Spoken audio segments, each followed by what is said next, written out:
Transplantation pulmonaire, tout ce qu'il faut savoir. La transplantation pulmonaire est une procédure qui a évolué avec le temps et qui offre de plus en plus d'espoir. Une personne qui subit ce type d'opération aura besoin d'un soutien émotionnel permanent et de beaucoup de discipline pour changer son mode de vie. La transplantation pulmonaire est une intervention chirurgicale pendant laquelle on remplace un ou les deux poumons malades par des poumons sains, fournis par un donneur décédé. Il s'agit d'une chirurgie complexe qui améliore considérablement la qualité de vie d'une personne. Les premières transplantations de poumons réussies ont eu lieu dans les années 60 par le Dr James Hardy, et ensuite par le professionnel Denton A. Cooley en 1968.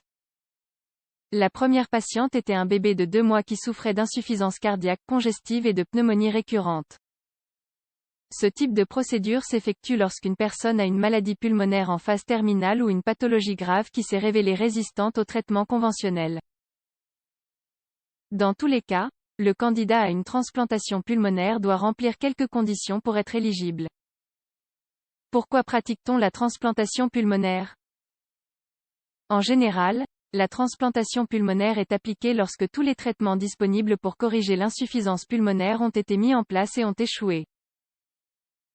Elle est souvent indiquée pour les personnes de moins de 75 ans qui souffrent d'une pathologie grave des poumons. Voici quelques-unes des maladies qui peuvent conduire à une transplantation pulmonaire. Maladie pulmonaire obstructive chronique, MPOC, fibrose kystique, hypertension pulmonaire, fibrose pulmonaire, bronchiectasie, sarcoïdose. Indication. Les candidats à une transplantation pulmonaire doivent remplir certaines exigences, comme nous l'avons déjà souligné. Ce n'est qu'alors qu'ils peuvent bénéficier de cette intervention. Parmi les critères à prendre en compte, on peut citer les suivants. Âge. L'âge maximum est de 75 ans. Les personnes de plus de 55 ans sont cependant déjà considérées comme à risque.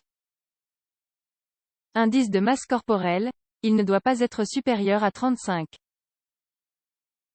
Risque de mortalité, elle est recommandée chez les patients qui présentent 50% de risque de mortalité dans les 2 années suivantes si la greffe n'est pas effectuée.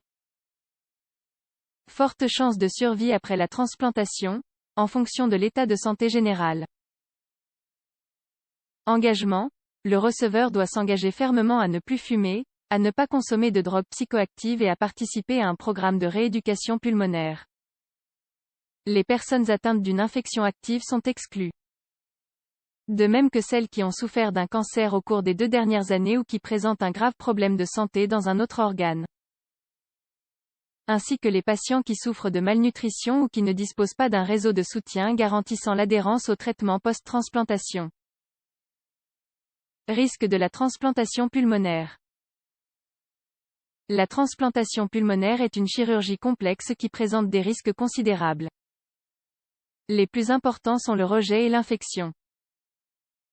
Le rejet se produit lorsque le système immunitaire du patient attaque le ou les poumons transplantés.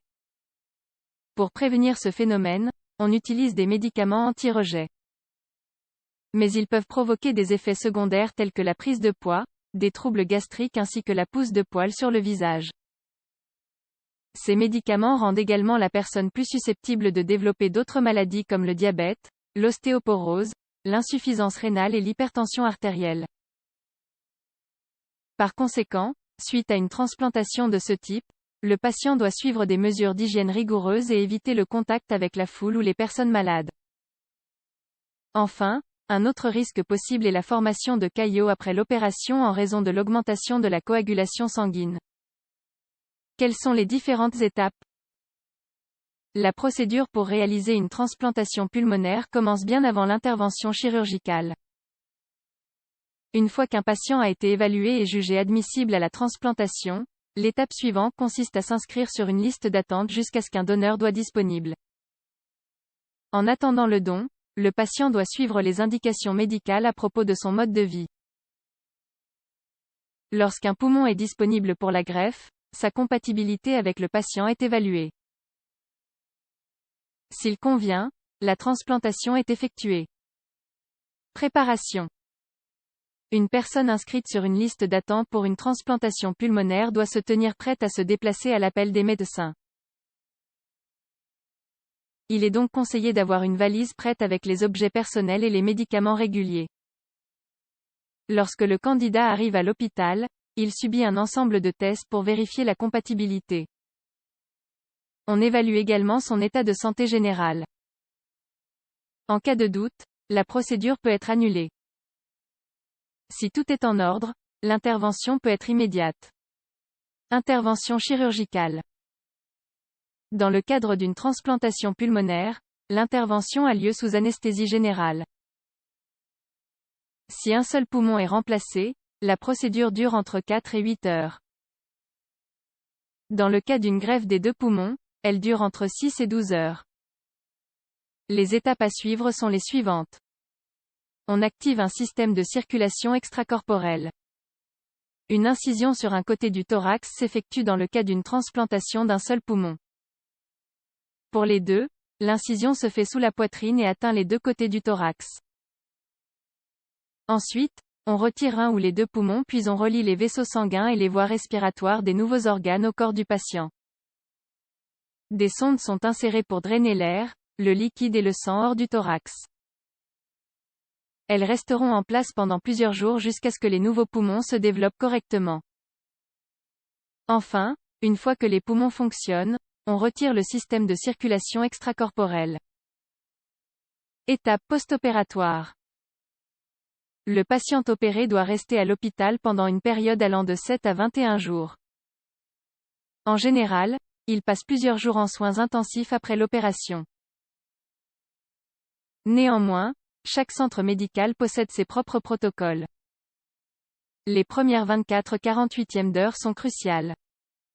Durant ce laps de temps, une observation minutieuse est réalisée pour évaluer notamment le fonctionnement des poumons, du cœur, des reins ainsi que l'état mental. Il est également vérifié qu'il n'y ait pas de saignement ou d'hémorragie. La récupération. Le plus souvent, la phase de récupération s'étend sur 6 mois, dans un premier temps. Lors des 3 premiers mois, le suivi est intense et évalue le fonctionnement des poumons dans le but de prévenir toute complication. Au cours de cette première étape, des visites à l'hôpital sont fréquentes pour effectuer des tests. Notamment des radiographies, des biopsies, des analyses ainsi que des électrocardiogrammes. La réaction au traitement est également surveillée de près.